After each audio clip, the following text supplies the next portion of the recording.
Peggy 16.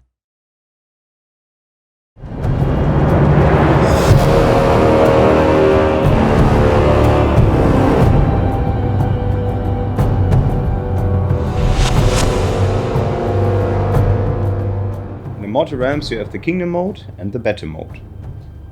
In the Kingdom mode you have to manage your kingdom.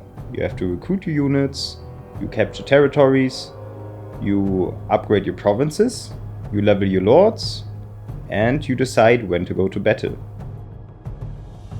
So there are lords, then we have 4 different classes of units in the game. So we have archers, we have tanks, assassins, and warriors that all play in sort of different ways. Assassins are really good at like finding a flank, dealing with units that aren't as powerful. Just like in a perfect world, you would find a unit that you can just kill with one hit and then just keep going. That's the assassin role. Archers are quite weak, but you want to place them in a protected spot so they can just keep raining arrows and magical abilities. Then we have the warriors. The warriors are quite fast, which means that like if the opponent has an assassin going in, you can usually chase after them, the warrior, and you'll probably do better. And then we have the tanks, and tanks are quite slow, but they have a lot of health.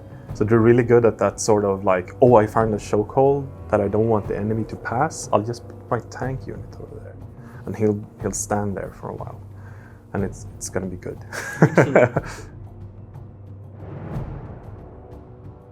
Maybe you have a lot of ranged units and you sit back with them and your lord is doing a lot of front pace because he has a lot of health. But you could also go really in depth with looking into keywords and variables and what could I possibly do in this fight to really utilize my damage.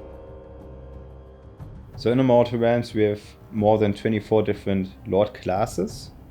These lord classes define how you play with your lord.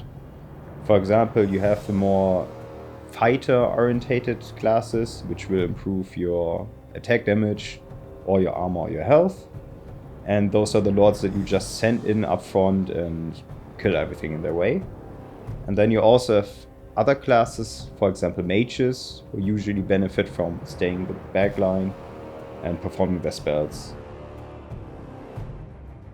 There'll be a variety of ways to show these units, such as we have some that are like purely animals. We have some wolves and bats we can see in part of the beta.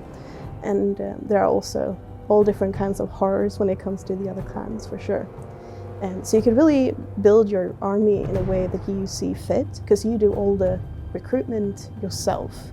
You can choose to recruit from a certain building or a certain part of the world, and as long as it's within your clan.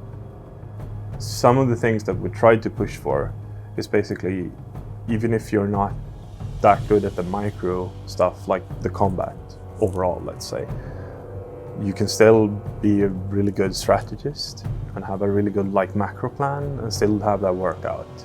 Because you don't have to take every combat, you can auto-resolve some combats.